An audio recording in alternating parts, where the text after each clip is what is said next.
when the Torah is describing what Amalek does, and God says, you have to always, fight against Amalek.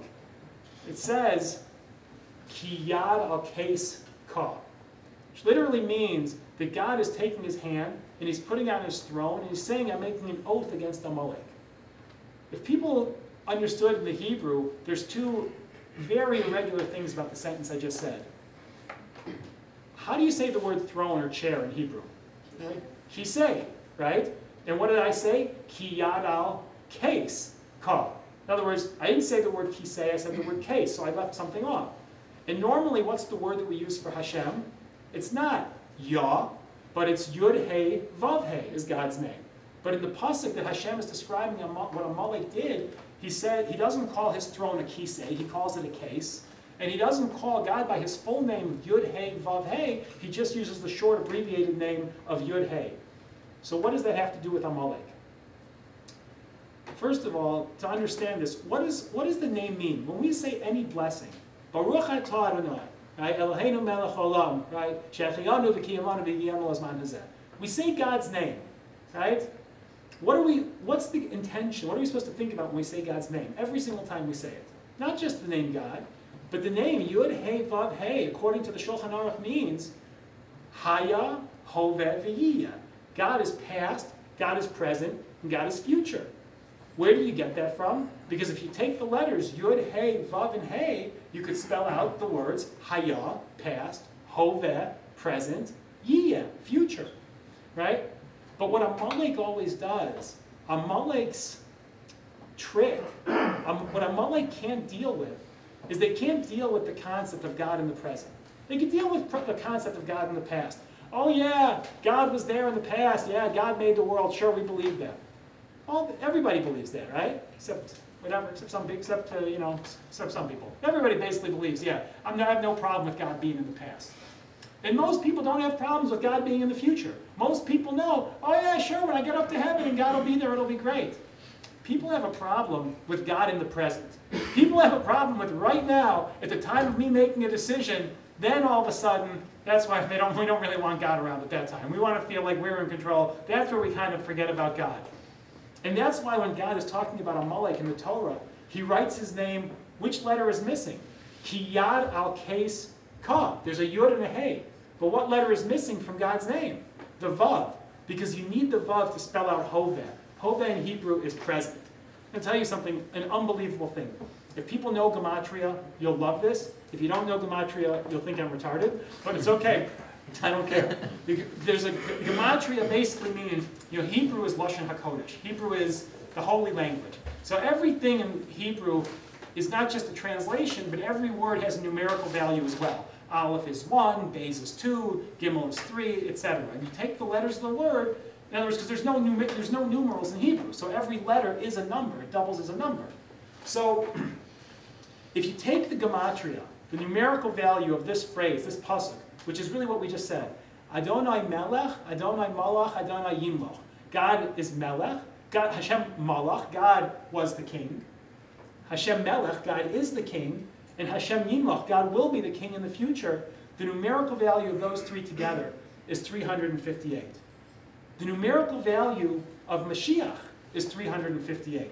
Because the idea of the Mashiach is that when the Mashiach comes, everybody will recognize Hashem Malach. Yeah, God wasn't only in the past, and Hashem wasn't only Yimloch. Hashem's not only going to be God in the future, but Hashem Melech. Hashem is God in the present. But what is Amalek? When Hashem tells Moshe and Yoshua, he says, go fight with Amalek. Say, go out, hilachim ba'Amalek. Fight with Amalek. So what happens if you take away Hashem Melech in the present tense? So you're only left with Hashem Malach in the past tense and Hashem Yimloch in the future tense. But you take out the middle Hashem Melech. God is the king in the future. The numerical value of that is the same numerical value as ba'Amalek, 242. In other words, the whole concept of Amalek is taking out God from the present.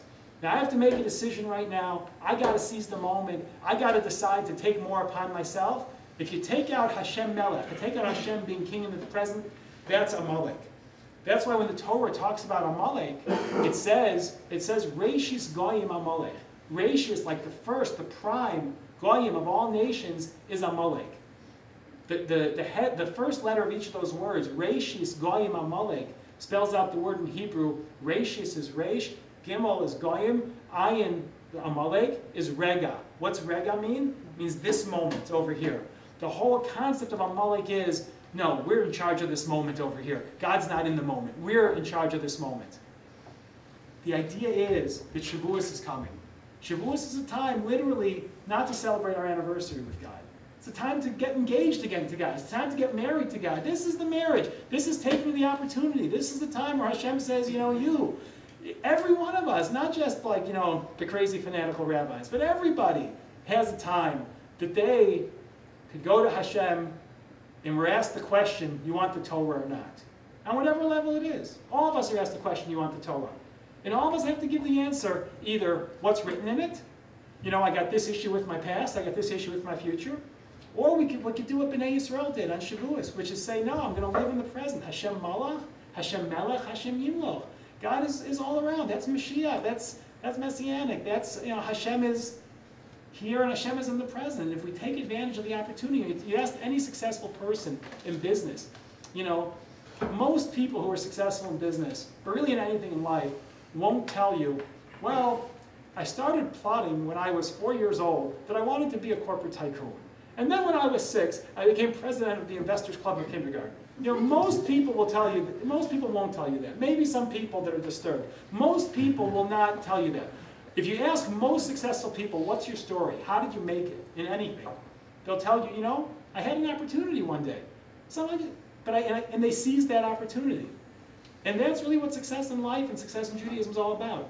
It's what we did at Har Sinai. We took the opportunity to say, you know what? I don't know what's written in that Torah, but I know it's got to be good. So Nasa, I'm going to do it, then V'nishma. Then I'm going to ask and I'm going to hear what's written in it. I think that that's the reason that this part, that we read this parsha right before Shavuos. Because, in preparation for Shavuos, we want to show to Hashem, we understand everyone's contribution is valuable, everyone's contribution is important.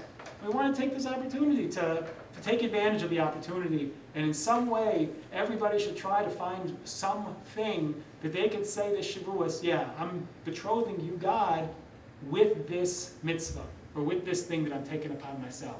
And if we do that, that's receiving the Torah, and that's how we become close to Hashem. It's a beautiful thing. When men wrap their tefillin, so the last thing is, when you put the tefillin around your finger, what do you say? Beiras tichli li olam. I'm betrothing you, Hashem, forever. Right? Beiras tichli li be'emunah. I'm betrothing you, Hashem, with faith. Like we really feel like we have this engagement, like this marriage, this commitment to God. And that's what Shavuos is all about. It's about making that commitment. And hopefully we should all be zocheh to accept the Torah. And only after we accepted it, then we ask what's in it. Everyone should have a good Yom Tov.